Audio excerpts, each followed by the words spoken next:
मैं मनोज, अध्यक्ष हिंदी विभाग राजा सिंह महाविद्यालय सिवान। आज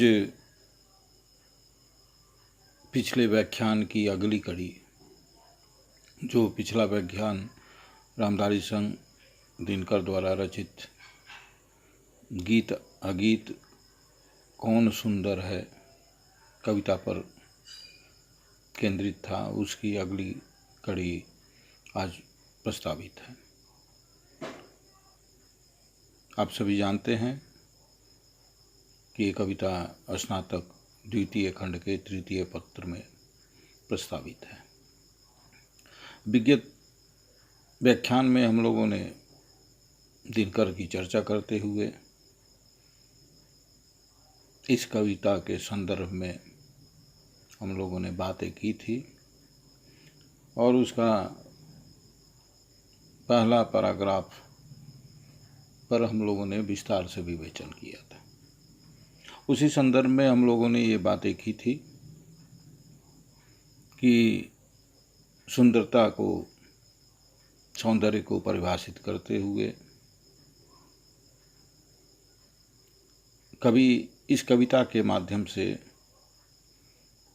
एक नए विमर्श की शुरुआत करने की कोशिश करता है। वो कहना चाहता है कि किसी भी अभिव्यक्ति में अनुभूत सत्य और अभिव्यक्त सत्य में बहुत बड़ा फांक होता है। दूसरे शब्दों में कहें तो अपने आभ्यंतर के अनुभवों को हूबहू शब्दों में बांधकर अभिव्यक्त करना असंभव है। हम लोगों ने जिस भाषा का विकास किया है, वो भाषा आभ्यंतर की अनुभूत भावनाओं को हूबहू 100% शब्दों के माध्यम से अभिव्यक्त नहीं कर सकती है। शब्दों के माध्यम से जितना अभिव्यक्त होता है, उससे अधिक छूट जाता है और उस छूटने को पकड़ने की बेचैनी सबसे अधिक कवियों में होती है। कवि उसे पकड़ने के लिए बिंबों का, अलंकारों का, शब्दों में ध्वनियों को उत्पन्न करके उन छूटे हुए भावों को पकड़ने की कोशिश करता है। कवि की जिद होती है कि वो अपने भावों को संपूर्णतः 100% अभिव्यक्त कर दे, लेकिन भाषा उसका साथ नहीं देती है, शब्द उसका साथ नहीं देते। और शायद इसी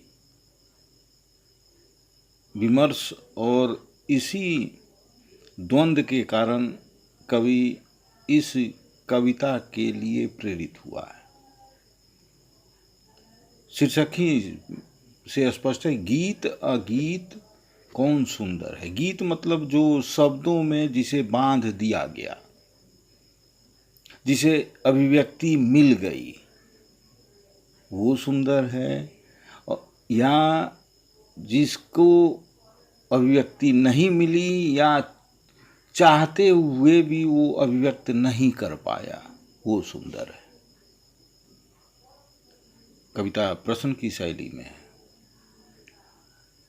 खुद से पूछता है और लोगों को प्रेरित करता है कि इस प्रश्न का उत्तर आप खोजें।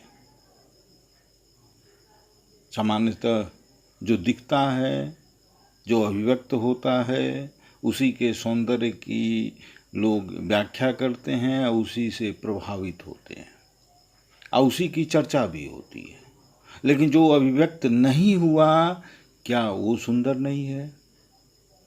और पहले में वो नदी की धारा की कलकल छल छल की ध्वनि और उसके तट पर स्थित एक गुलाब का के को अभिव्यक्ति को लेकर जो बेचैनी, दोनों को सामने रखकर अपने प्रश्न का हल ढूंढने की कोशिश करता है। वही अगले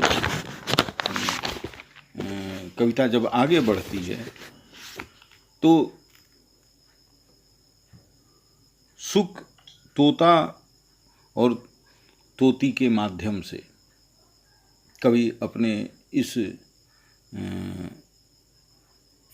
प्रश्न को आगे बढ़ाता है। उसका उत्तर पाठक से, श्रोता से पूछता है कि बैठा सुख उस घनी डाल पर, बैठा सुख उस घनी डाल पर, जो खोते को छाया देती, खोते मतलब घोंसला, जो खोते को छाया देती, पंख फुला नीचे खोते में, सुखी सुखी बैठ अंडे है सेती, पंख फुला नीचे खोते में, सुखी बैठ अंडे है सेती, गाता सुख जब किरण बसंती, छूती अंग पण से छनकर, किंतु सूकी के गीत उमड़ कर, रह जाते स्नेह में सनकर, गूंज रहा सुख का स्वर वन में, फूला मग्न सूकी का पर है, गीत अगीत कौन सुंदर है।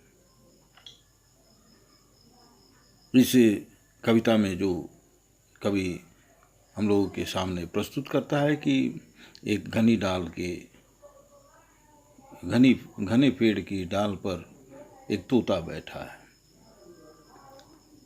उसी वृक्ष पर वो अपना घोंसला भी बनाए हुए है, और उसी वृक्ष पर तोती, मादा तोता अपने अंडों को से रही है अगली पीढ़ी को सामने लाने के लिए।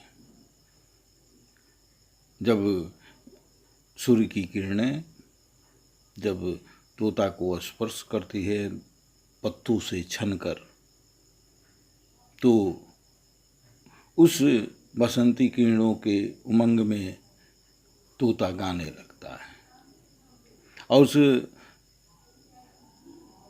तोते के गीत से प्रभावित होकर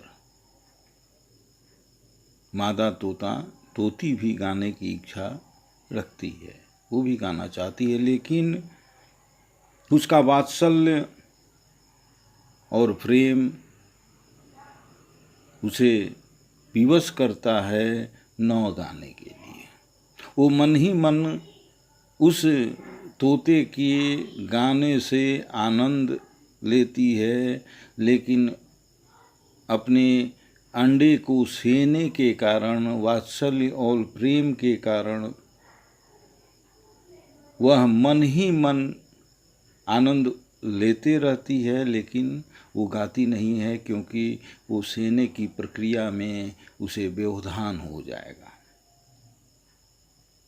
कवि कहता है कि तोता जो गाता है, आनंदित होकर गाता है, उसकी आवाज़ में जो मधुरता है, जो आनंद अनुभव कर रहा है बसंती किरणों के उसके शरीर पर पड़ने से, उसके पंखों पर पड़ने से, उस गीत का आनंद मादा तोती भी ले रही है, लेकिन वो उसे विवशतावश, वात्सल्य और प्रेम के कारण उसे अभिव्यक्त नहीं कर पा रही है।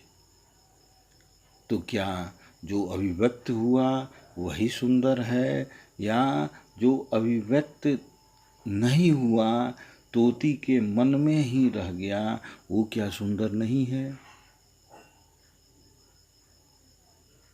कवि दूसरे शब्दों में कहना चाहता है, इस प्रश्न के द्वारा उत्तर भी उसके भीतर अंतर्निहित है कि जो अभिव्यक्त है वो भी सुंदर है, जो अभिव्यक्त न हुआ वो भी सुंदर है, दोनों सुंदर हैं।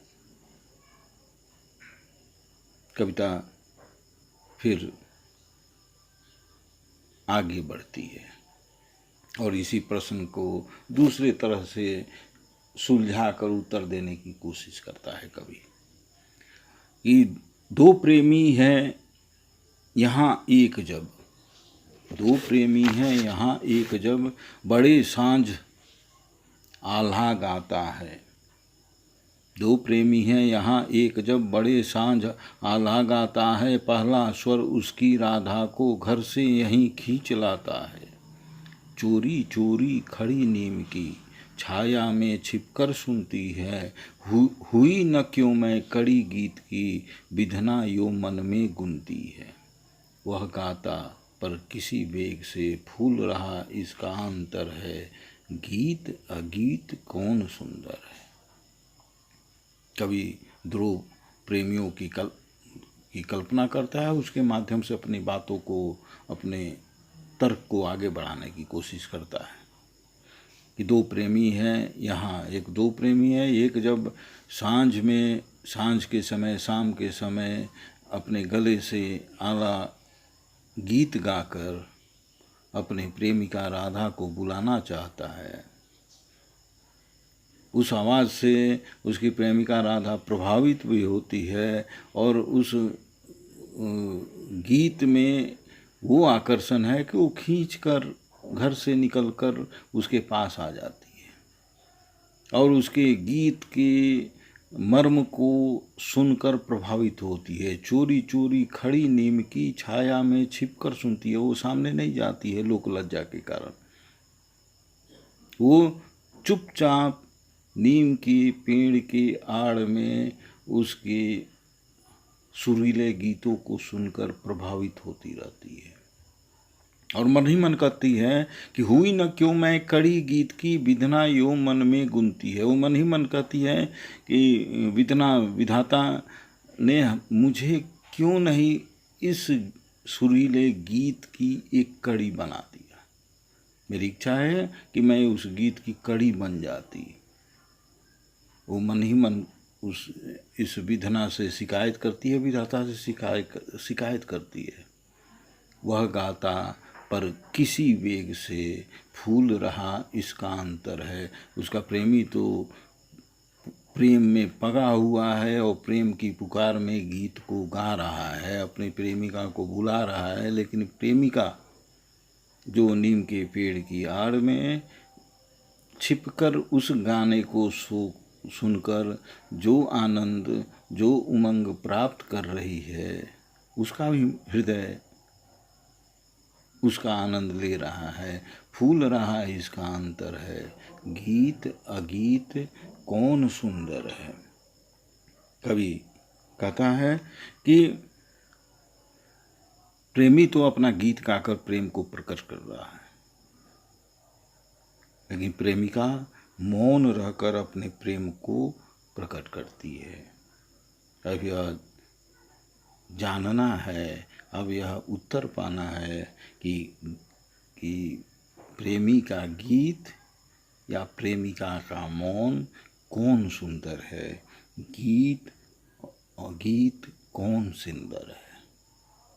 दोनों में वही आनंद है, दोनों में वही प्रेम है, लेकिन एक अभिव्यक्त कर दे रहा है, एक मौन में ही गुनगुना रहा है।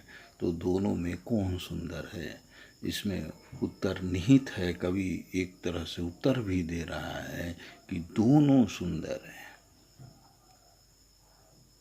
एक ही जो अभिव्यक्त हुआ वही सुंदर नहीं है, जो अभिव्यक्त नहीं हुआ वो भी सुंदर है। कवि इस कविता के माध्यम से गीत अगीत कौन सुंदर है, इस प्रश्न के माध्यम से दोनों को प्रमुखता देने की वकालत करता है। धन्यवाद। शेष अब अगले विषय पर अगले व्याख्यान में चर्चा होगी। धन्यवाद।